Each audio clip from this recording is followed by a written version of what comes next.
Hi there, I'm Tasha Belix, and I'm a registered psychologist who practices in Calgary, Alberta. I specialize with girls 8 to 15 years old, and I also am part of a fabulous group of people that have put together curriculum to go into schools to teach young people self-regulation, relationship skills, and a little bit about how their brain works. So today I'm going to take some time to talk a little bit about anxiety. This is part one in a two-part series. Next week I will be posting a little bit more around what parents can do in terms of teaching skills to their kids and what kids can do themselves in order to regulate their bodies in the moment if they feel like they're feeling kind of overwhelmed. So what is this concept of anxiety anyways? We hear about it a lot. We know that there are more and more wait lists for mental health services in the youth population, in our child population, even when we look at university students at the undergrad level nowadays. And so having an understanding of kind of what anxiety is and how our brain works, I think is really key to being able to know what we can control and what we can't, and how we might tackle this big issue and make it a bit smaller. So anxiety, we talk about it often like it's a feeling. I feel anxiety, but anxiety really is what we feel, that brain body phenomenon that we feel when we shut down our true core feelings.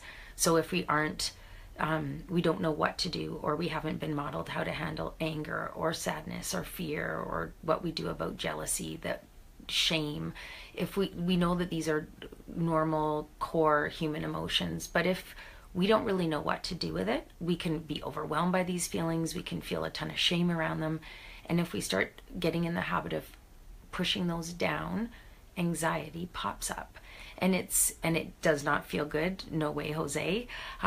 But taking a step back and knowing it's just, if it's a big feeling in our body, but there's a way that we can kind of look at what's happening in the brain, and what we can we do to help deconstruct it so doesn't seem so powerful and feel like something that we can't overcome. And so often I bring out this little guy, my Fluffy, when I'm talking about anxiety or big worries that we might have. If you are familiar with Harry Potter and the Philosopher's Stone, this character might be kind of a favorite of yours. So in the Philosopher's Stone, Fluffy is guarding a very precious stone and is quite docile when there is a harp being played. And very much, we have something in our brain that works very much like Fluffy. When we're calm and we're relaxed, maybe when we're hearing a soft lullaby or swaying to music, often that amygdala, that fight, flight, freeze center of our brain, kind of in the midbrain, it's in our limbic system that is responsible for quick thinking, keeping us safe at the, in a split second, and it's where our big emotions come from. When our Fluffy is in a relaxed place, we've got information flowing to our slow brain. We know that's right behind our forehead, our prefrontal cortex. And our slow brain is our problem solver. It lets us feel empathy for another and kind of take steps to kind of make a smart, wise choice. Usually we want to use that slow part of our brain, though, when it's not emergent. If a car is screeching, it's almost hitting me when I'm crossing the sidewalk, I don't want my prefrontal cortex to kick in and start wondering about the color of the car, how fast it might be traveling towards my body. We want our amygdala to kick in and either fight, flight, that means running away, freeze, or the fourth F that I do by accident sometimes, when I'm getting blood drawn, is I faint. And we know that those fast feelings and behaviors come from our amygdala. When it's flared, we're hardwired to respond really quickly. We get a big rush of cortisol and adrenaline through our body, and it gets us ready to jump to action. And what happens for someone that's got some anxiety is that this Fluffy kind of gets switched on, kind of like a light switch. But it happens at times when it's not so helpful. So we want that light switch to go on if a car's screeching towards us, if we are, in a life or death situation, if we smell smoke in the middle of the night, we want to be ready to jump to action. So this is a great part of our brain, and the mechanisms behind it are fabulous. It's why we are on this planet still. Neat fact, dinosaurs had a fluffy in their brain too. So that's kind of, I mean, that's how you lived in the dinosaur world. Is this something that I can eat? Is this something that I want to make babies with? Is this something that I need to run away from because it's going to eat me? But we've evolved a lot, and our fluffy kind of goes off sometimes when we don't want it to. So I meet lots of people that their fluffy's going off answering a phone call when they don't know who it is, speaking in front of their class, maybe standing up to a friend saying, I didn't like the way that you were laughing about me when I walked into the cloakroom. Like, that really, really hurt my feelings. Some people's fluffy goes off with even the mention of imagining standing up for him or herself.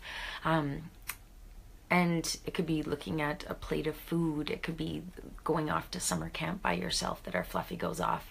And if it goes off sometimes, we have this big body response. And then if life kind of ticks on the way we want it to, that kind of comes down again. That's more like stress, manageable stress. We can't get away from that one. That's going to happen in life. We are always going to start a new school or, have something happen in our life that we need to adjust to. So expecting that to leave, impossible. And we actually don't want to be able to, we don't want that to happen. We know that there's going to be adversity in life and we want to learn how to cope with it. But when it feels like it's chronic and it's that heightened anxiety where that fluffy's going off and sending that cortisol and adrenaline through our system chronically, that it really starts to take a toll on someone. We can't think as clearly. We get really tired. We might have tummy problems, headaches. And that's often why I teach about how our fluffy works.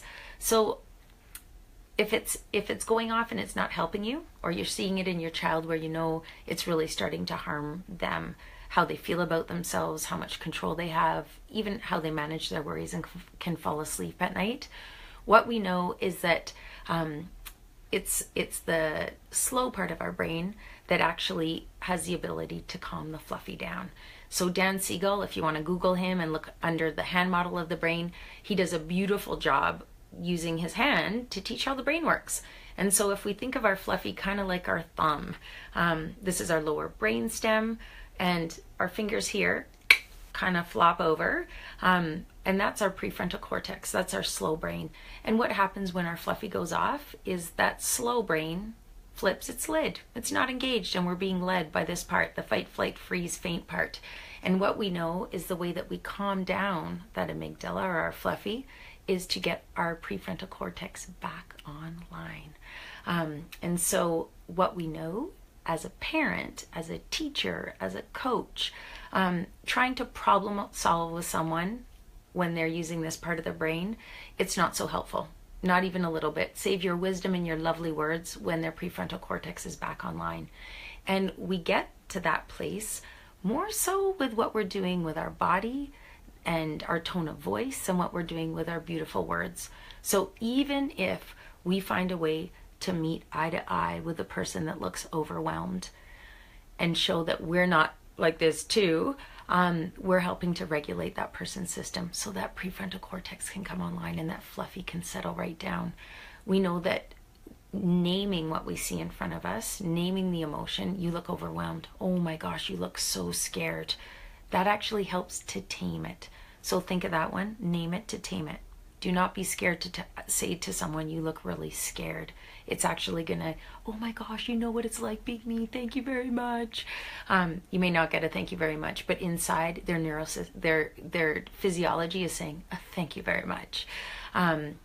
Another thing that can be really helpful is that if you're in that coaching role, is if you keep yourself as calm and cool as possible, it's kind of like they're reaching out and grabbing onto your prefrontal cortex, and it's helping to settle their system down as well. So even noticing that you've got someone overwhelmed in front of you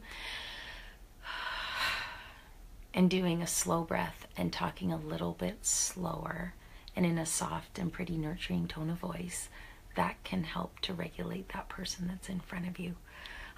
Let me think if there's any other thing that I need to mention to you guys. I've written some lovely notes here, so I'm just looking over them to make sure I've got it there. As I said before, this is part one of a two-part series, and so I think I've done a little mini lesson on the amygdala part of our brain, and I've given parents a few tips on what you can do to help get that prefrontal cortex online. If you want to know more, bug me and ask, and I'll make sure that I put it in next week's video, which will be more hands-on tools that you can teach a little person or even use yourself to keep yourself cool.